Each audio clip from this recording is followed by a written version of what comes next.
You didn't like that beeping noise? Come on, you can go in there. All right, it's off. There we go. So I always wonder if these get turned on when they're in the case, because it seems like I put fresh batteries in these, I use them a little bit, I set them down, a couple months later I come back, the batteries are dead. I like get so little use out of them, but such is life.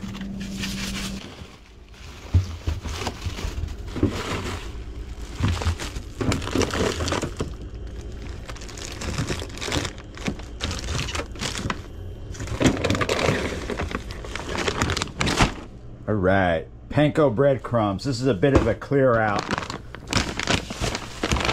Mulberry, 15mm boilies. Those are good. Mostly what we're clearing out is all the bread I've just been hoarding. The back ends, the odd buns, you know.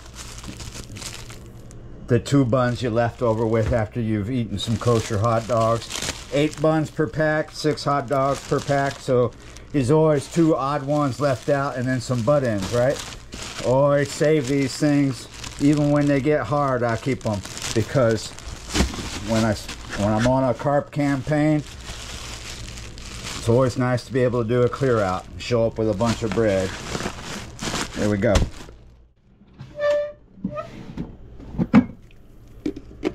I've got 3 cans of corn already in the pack.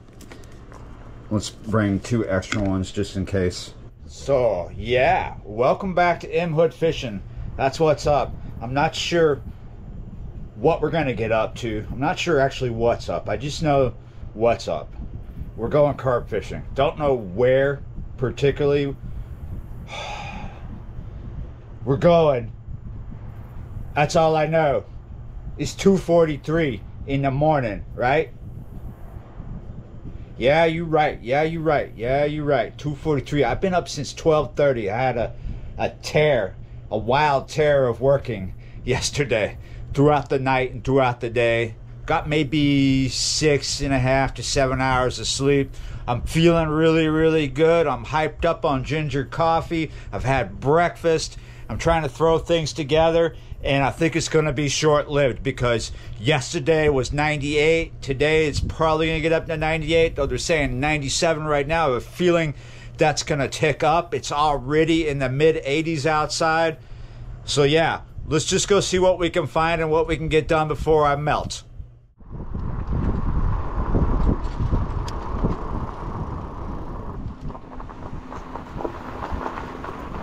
I just want to check this spot that I was at last night, see what it looks like today. I'll get excited if I see big things spooking right in here. Oh, wait a minute. Did I see something? It was not highly pronounced if I did see anything at all. But look, it is super choked. It is more choked than it was when I left yesterday morning. But out there, it is less choked. There is some rain on the forecast. In a few hours, right? Nothing major. It might not happen. But I tell you what I want to do. I want to feed this, but I think on the way out. Reason for that is, in case it is more significant than it looks like it's going to be, the rain that's coming in a couple hours, this whole system could start pumping and putting feed out. It doesn't make a lot of sense if they're going to pump in a couple hours, because it's just going to get whisked out, right? Long-term feeding here only makes sense when there's no rain in the forecast for a few days. Since last night's campaign didn't go, the plan didn't go very well. We did catch fish, but we didn't catch the fish we were there for. What I was thinking throughout the day before I went to sleep is, I need to go where there's deeper water. Maybe there's more carp because the water temperature is not boiling, right? This is still part 2 of the summer campaign, a furtherment of last night. The way campaigns work It's just carp terminology, right? This is my summer campaign. This is the same water as last night. We're just going to a different spot. A campaign doesn't always have to be at the same peg, at the same spot. Peg means spot, but it's a particular kind of spot. It's like sculpted for fishing, especially carp fishing. We're not fishing here. We're just doing a bridge check.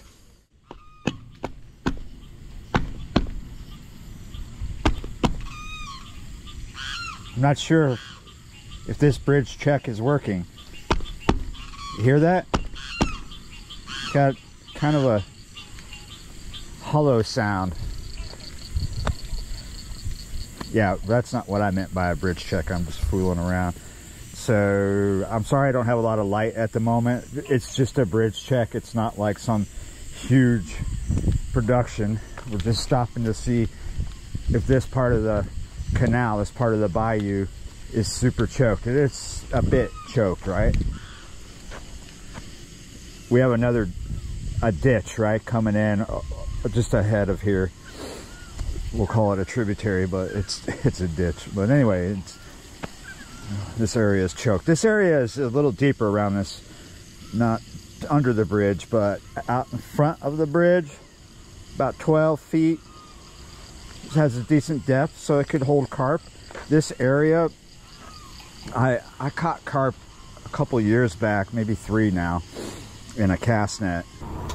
So I'm gonna tell you right now, there's a possibility that I can't get to where I want to go, or it's going to be difficult. There's a question here. I don't know what's up. There's an issue. I haven't been down here in a while. Last time I was here, there was still a sinkhole in the road, and they might have the road torn up because I see what appears to be a barrier. May say road closed, but let's see if we can get through it. Let me get up here. So the last time I was here, I expected they were about to tear stuff up because of the machinery that was here, but they hadn't started. And we're just gonna park and see what's up. They're redoing this culvert, right? It's obvious. I don't know if it's gonna be a bridge or a bigger culvert. Hopefully the end result is that all this choke in this pond that we're looking at, that's off in the dark right here that you can't see that good, hopefully all that choke just gets sucked out. Let's see what they're doing. It looks like I can get past here though. Is that the brand new, or that's a segment of the brand new culvert? See the gray pipe?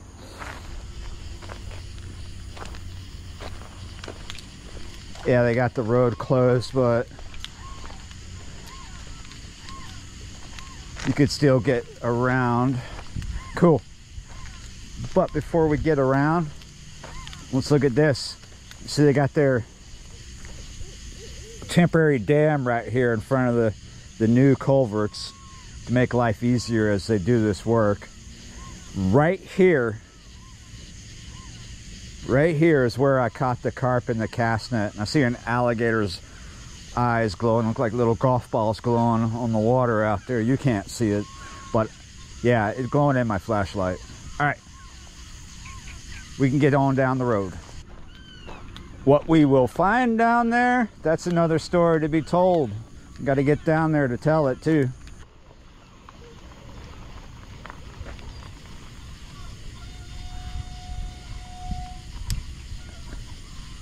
Momentary pause just to listen to the barred owls.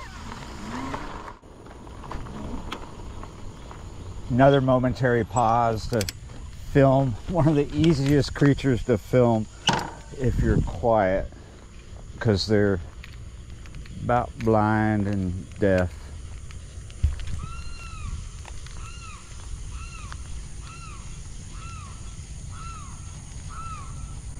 Whoa.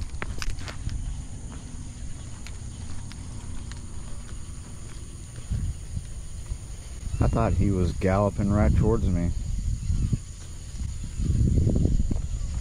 I don't want to get too close because I don't want, if I spook him, he'll fly up and ball up in the air. Their claws and their teeth are no joke. A little armadillo.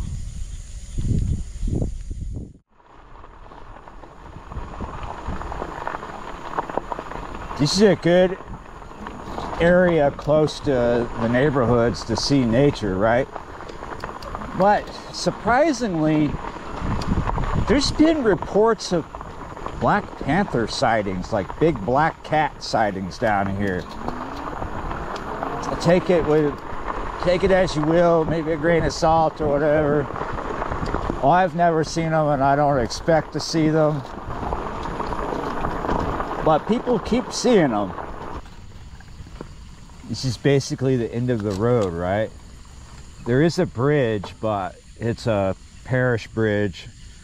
If you don't know what that means, county, parish is the same thing as a county, right? And so that bridge is gated and has a no trespassing sign on it. But I think the people who have been saying, the people who have seen these big cats, there's only a handful, right? They went past the bridge. They went around the gate, over the bridge, and apparently over there. There's some people that have a theory about it. It's interdimensional slippage, right?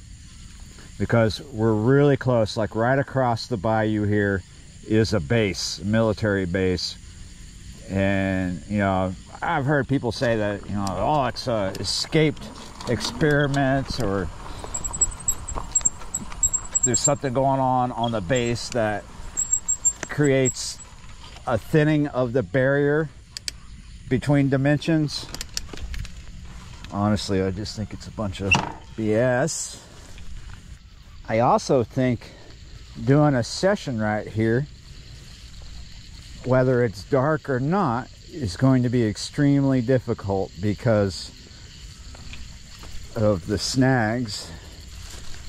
And when I say snags, I'm not referring to what could be under the water. I'm referring to what's in the margins here. Margins. That, if you're an avid carp fisherman, you know exactly what I'm talking about. Every margins is like what's close to the bank, right? Look at it. We have what we have, and that's what I expected. Like, see what's in the margins, but then look out. Directly in front of me, where I would have lines going, is a floating island of cut grass and other things, right? There's some cut grass and some other things floating in there, and hyacinth, and it's just an island. I heard a vehicle. How far away was that? Oh, that's far away. Super difficult. So I came ready to accomplish this, or to conquer this, but I didn't expect, I was hoping not to have anything out in the open. You know, there's a bit, let me think about it. You see, the issue is when it comes to landing, I have the long landing staff with me. It's not super long. I mean, it's not like as long as the Empire State Building. I could play a fish through here. You see this gap between the cut grass? I could do that. If I throw out here, I'm not going to, like, if I have a line going out that way, maybe 8 feet, but I wanted to put a line out this way because I'd be in like 10 to 12 feet of water. Oh, so I would get on this, and I would only, oh, there's a water snake hanging out. I don't want to disturb him. If I had to play a fish, I would get on this wooden pallet and I would get my feet wet in the process and play that fish. But this looks like, if I try it, I'm going to end up losing fish and tackle, and I'm going to piss off the neighborhood snake that's just chilling, waiting for a meal. So I told you I wasn't sure what was going to happen tonight. Maybe we'll see a black cat and like a, well, we could go home and see a black cat.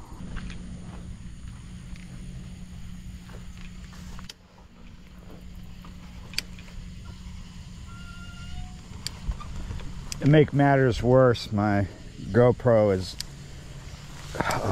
acting up. It's starting to overheat, and I'm surprised. the field temp right now is in the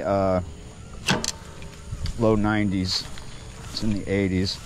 Somebody dumped some pepper plants. You must have had an issue and they just pulled them and dumped them here.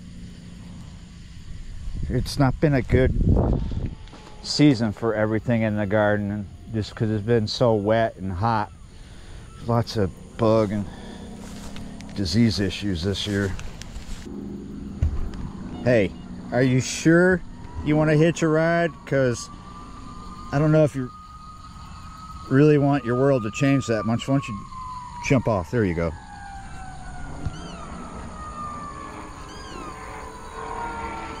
Sounds like Babylon is wide awake. Maybe it's been wide awake. That can stay over there. That's the other side of the ICW, possibly in Jefferson.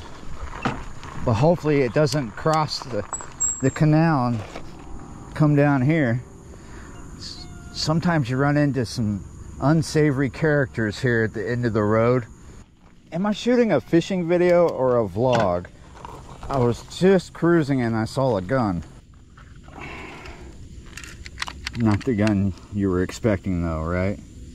Arm gear. A broken gun. There's a trash can up here.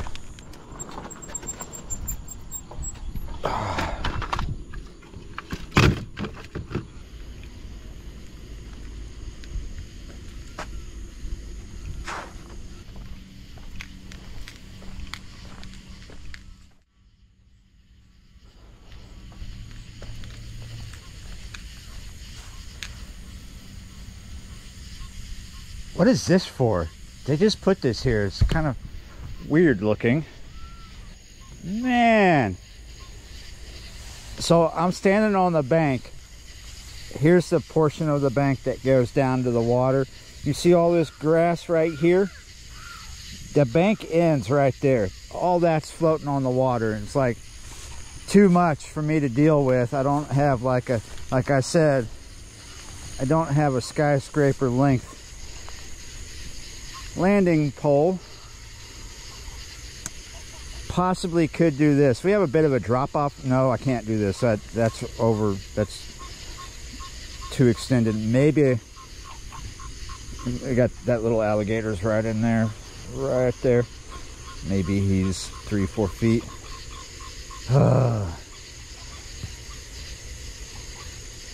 If I got wet, I could land a fish here. I don't feel like getting wet. Not because he's there. Anyway, this was a fallback spot, but a lot of spots here are going all up and down are going to be overgrown. You're going to have this issue. You're going to walk and be in the spot, but in front of you, like 12 to 15 feet of floating weed, and I just don't have the gear to deal with that. Discharge hose. Yeah, you're right. Where to go? Oh, I tell you, sometimes it would be awfully nice if Black Panthers were a real thing, because that would add an added mystique, an added layer to this debacle. If we had to run from a Black Panther, or if we could just at least feed one something. We might go home and do that because we have one at home. I actually already fed the cats. Suburbia. That's the answer. You see this right here? Good luck getting a bank stick in there. You can somewhat get them in right up at the wall, but it's not, oh, shall we say, dependable.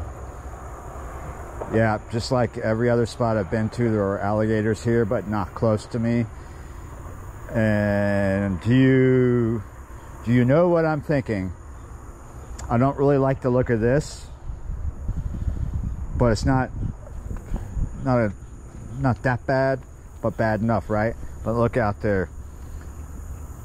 Looks like there's very little problems out there, so we could do a distance thing here, but we're gonna possibly have to come down on the rocks. It's not a skunk video if I don't get a line wet, right? I'm sure someone could argue with me, probably many people, but this looks like the best spot. We're in suburbia.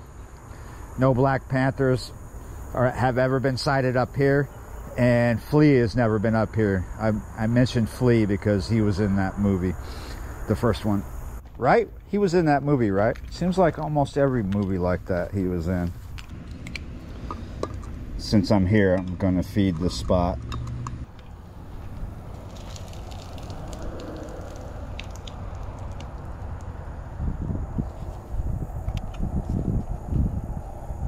I'm just gonna feed this one can for the moment.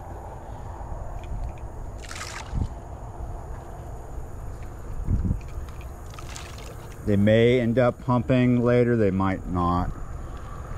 But if they do, it's just one can, right? I'm sure what I fed yesterday morning is well picked over.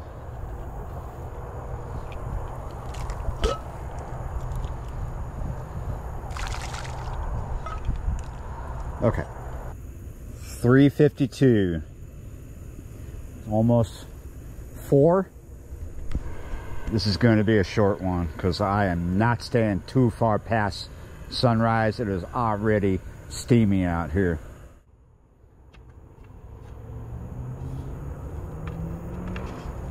My style of carp session takes a fair bit of time to set up and break down anyway. It might be 4:20 by the time I get lines wet, or later. Very fair to say, as far as Southeast Louisiana goes, I much rather prefer winter carping. Fall and winter, maybe early spring. It's just summer carping. Woo-wee, there's just no shade, and it's like trying to fish for carp inside a rice cooker. Almost all kinds of fishing right now at this particular time, this particular year, right, is like a rice cooker. It's hot and steamy no matter what you're doing. If the fish are biting really, really good and you're catching lots of them, maybe you can excuse the fact that you're extremely uncomfortable. Yeah, because it's like dry underwear right now is something in the drawer.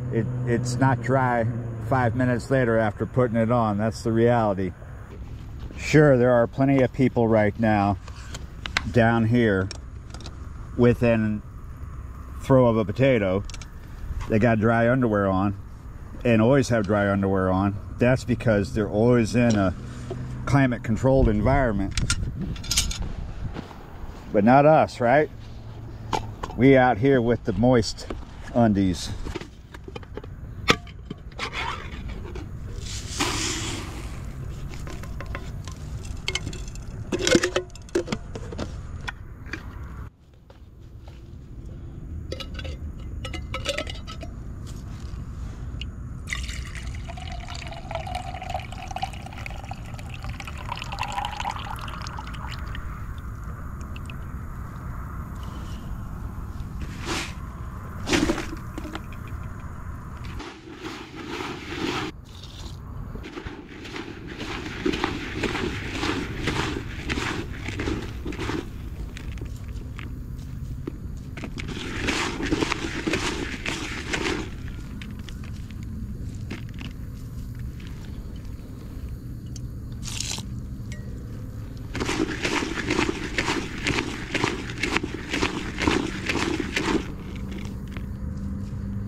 It's almost there.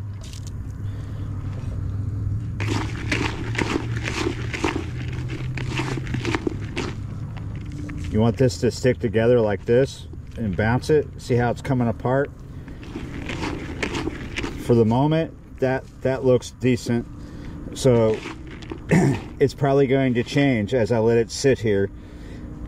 It could, so it's first it's going to soak up moisture that's still in the kernels of the corn, right? And then it's going to start to lose moisture, so might have to add more. I'm not making any more ground bait than this because this is not going to be a long session. We don't need more than this. Hopefully we can use all this without wasting it, but we'll feed it. Whatever's left over, we will feed. Making a garbage bag.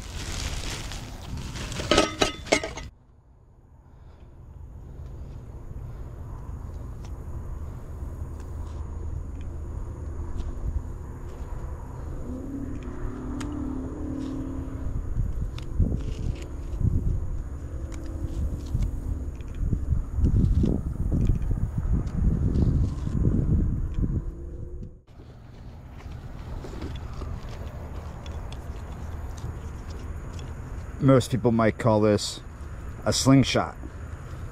In carp terminology, catapult is what it's called. It's for putting bait out at a distance.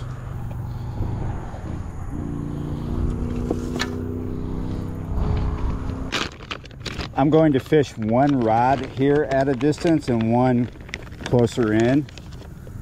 I'm not going to feed all these boilies. Probably not even going to use these as a hook bait. I might be, but I'm thinking just a handful of these out where I'm going to put, I want to fish a strawberry boilie. My goodness, not enough coffee maybe? Probably just me naturally, my dyslexia. Anyway, you can't see, but imagine they're out there. They're going to be out there, right?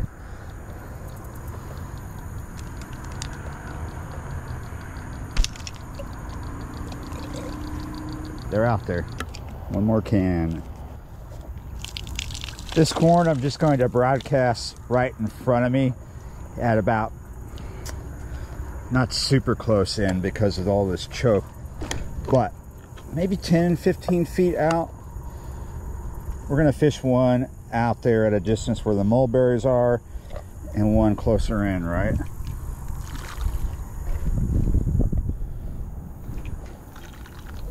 This is pretty much the spot where I'm putting this corn that I had a strawberry boilie last night, or yesterday morning, if you will.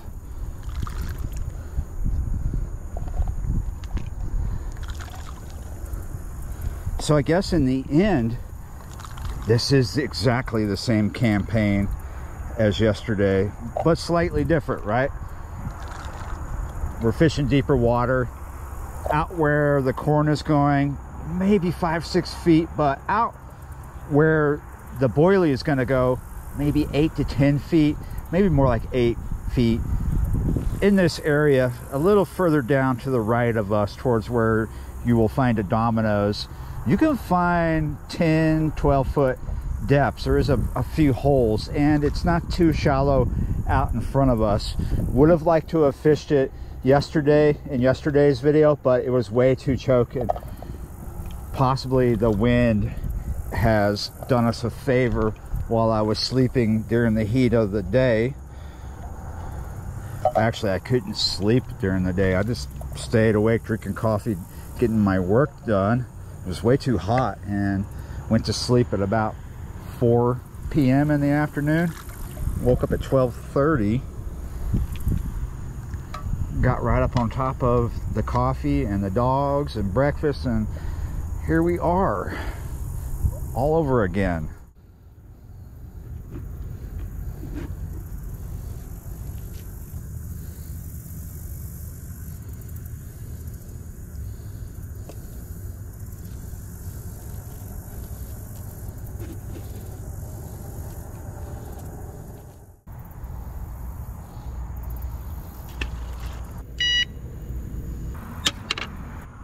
Both baits are out. Later on, when there's light, I'll show you what's up with the rigs and all that. It's not worth it right now, it's too dark. Most of you pretty much know what's up with the rigs anyway. Method lead on the close end one, just a 2 ounce on the other one. It's a boilie, using hair rigs. Strawberry boilie out there, fake corn close in. Pretty straightforward. What time is it? Oh, I got these baits out later than I thought. It was 4:57. So it's been a little bit since I put feed out. I wonder how that's doing, if anything's getting at it. Every now and then I'm going to throw a little bit of bread out. Just going to do a bit of bread close in over where the method lead is, but not exactly always on top of it. Kind of broadcast it around. This bread for the most part is going to float, right? It's going to float before it sinks. So with throwing bread out, gives you the advantage to see if fish are going to take it from the surface. It's one way to tell if there's carp in here.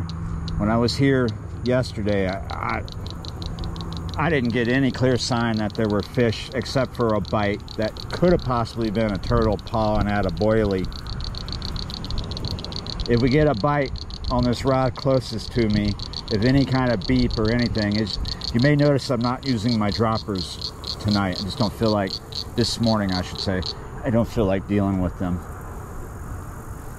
Because this is going to be a relatively short session. Maybe a few hours long, but relatively short. This bread will attract other fish and other things rather than just carp. But carp take stuff off the surface in a way that's unlike what a bluegill or any other panfish would. It'll be like a brub brub. They'll just gently come up usually and just suck it right off the surface, and it'll make that brub brub kind of noise.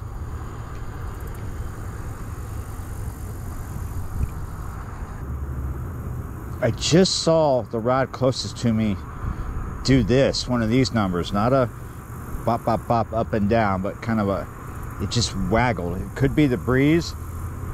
I don't have bank sticks on the rod butts because of the position we're in, because of the conditions of the bank. It's rocks.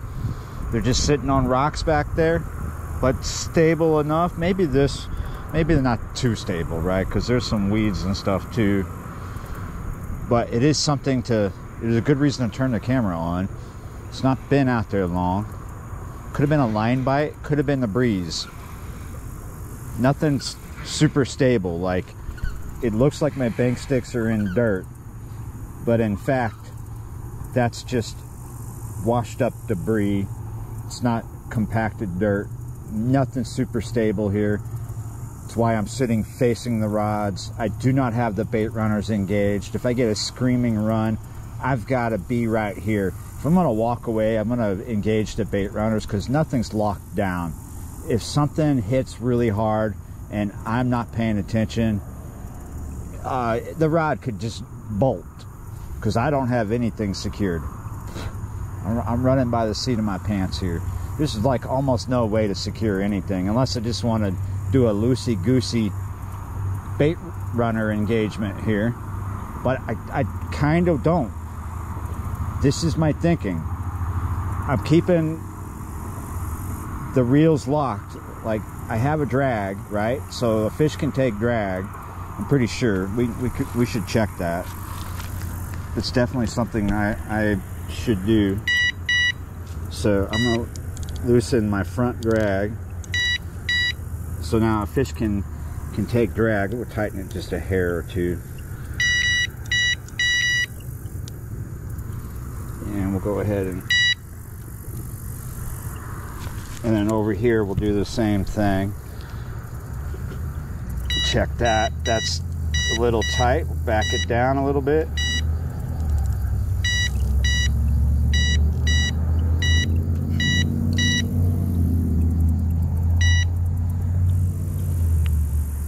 Okay, so it's tight enough to where when a fish is going to take it, he's going to hook himself if he takes it like on a screaming run.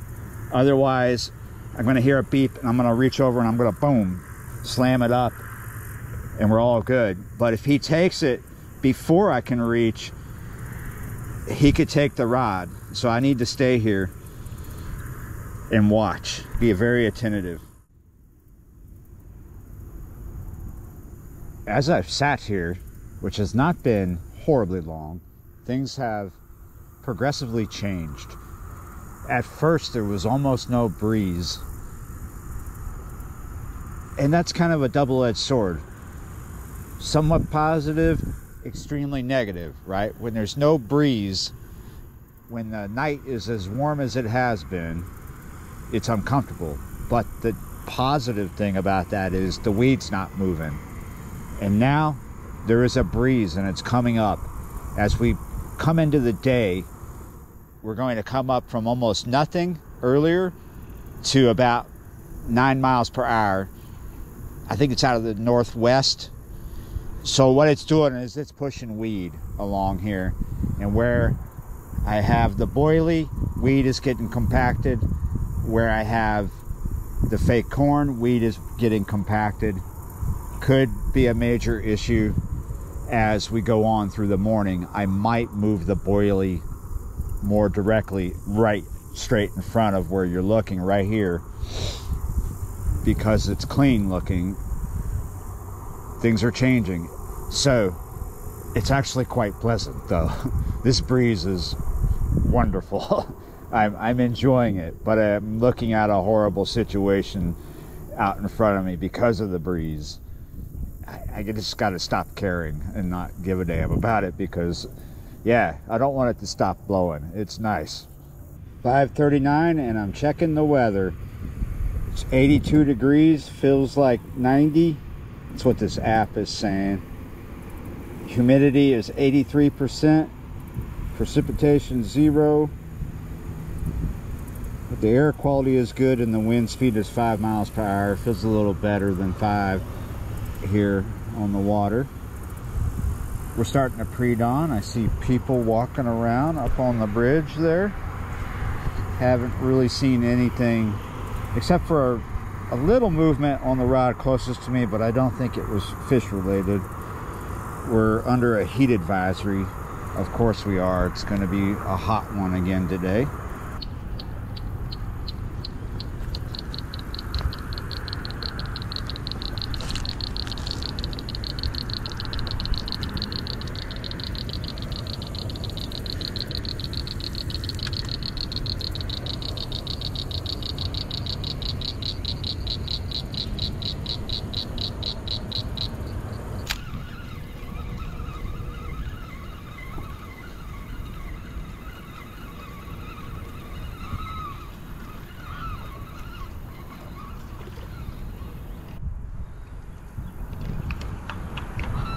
This weed is just becoming too much of a problem. This is what I'm doing with the boilie rig.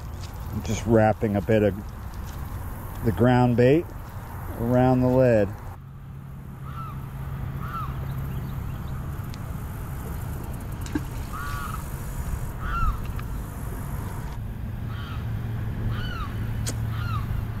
The spot I put that boilie in is looking a lot better than anything I fished earlier. Still have the fake corn, the method lead out, and it's just completely underneath. Look where that is, it's right there, and that is super compacted. We'll leave it for the moment. Somebody sounds unhappy out there in the distance. I've got the bait runners engaged. I don't think that rain that was on the radar earlier is going to hit us at all. We're under 20%, but it's probably not going to happen. It's just going to be a hot, humid day. I think we're looking at a blank. Another blank. Another skunk. I used to produce a lot more carp content than I do these days. Perhaps you can see why I don't produce a lot anymore. I would love to produce more because I like doing this, but this particular body of water is just one of the most difficult I've ever had to fish for carp. I come out many times and this is what happens, and I know they're here. They're just not very prevalent. Other places, like I've said before, other drainage canals like this one have way too many of them. You just got to go the other side of the ICW. However, the ICW has them, and so does the river. So I'm thinking I want to do this again tomorrow anyway, you know, later today when I wake up, but not this body of water. I think I need a break from this. I don't think I could stand another session like this. I mean, it's cool. The breeze is cool. I'm not super uncomfortable at the moment. I'm enjoying the nature. I've seen a lot of nature tonight. Right now, I've got the Mexican squealers circling me as they wake up. I've got other birds and other things making, oh, and did something just take something off the surface right there, right in front of us? Yesterday, it was about this time of the morning when we had our closest resemblance to a bite. We had something hit a boilie line, right? So it's not over yet, but it feels like a blanker. Yeah, you're right. It is 8 o'clock and this is what it looks like. There's still signs of life, fish feeding. I don't think it's carp. There could be carp in here. Towards the end of this session, I was getting one bite after another, but pretty much just on the method lead.